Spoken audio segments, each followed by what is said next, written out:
আজকের জন্য আমি বেছে নিয়েছি লীলাবতী। লীলাবতী পর্ব 2। গ্রামের বাড়ির বাগান ঝোপঝাড়ে ভর্তি থাকে। লীলা অবাক হয়ে দেখল বাগানটা ঝকঝক করছে। মনে হচ্ছে কিছুক্ষণ আগে কেউ এসে ঝাড় দিয়ে শুকনো পাতা সরিয়েছে।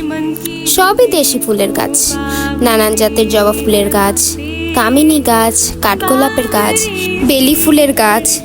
বাঁশের বেড়া দেওয়া অনেকখানি জায়গা গোলাপের চাষ করা হয়েছে। গ্রামের মানুষজন শখ করে গোলাপ বাগান করে না, এখানে করা হয়েছে। প্রচুর গোলাপ ফুটেছে।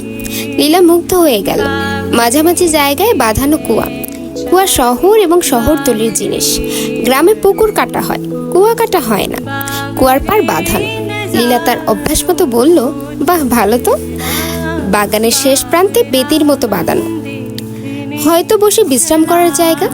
এই জায়গাটা ঝোপঝাড়ে ভর্তি। বাগান দেখাশোনার দায়িত্বে যে আছে সে নিশ্চয়ই এখানে আসে না। লীলা বেদিতে বসলো। সঙ্গে এক কাপ চা হলে ভালো হতো। বেদিতে বসে নিরিবিলি চা খাওয়া যেত। তার সামান্য মাথা ধরেছে। যেভাবেই হোক মাথা ধরাটা দূর করতে হবে। দূর করতে না পারলে মাথার এই যন্ত্রণা একসময় খুব বাড়বে। তার নিজের জগৎটা এলোমেলো করে ফেলবে। বাগানের খোলা হাওয়ার হয়তো উপকার হবে। লীলা বেদিতে পা তুলে বসলো। তার শুয়ে পড়তে ইচ্ছে করছে। শুয়ে পড়লে ক্ষতি নেই, কেউ হাঁ করে তাকিয়ে থাকবে না। বাড়ির পেছনের এই জায়গাটার 3 দিকেই জঙ্গল।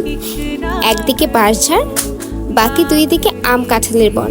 Thanks for watching and hold your breath with রসুন দানা।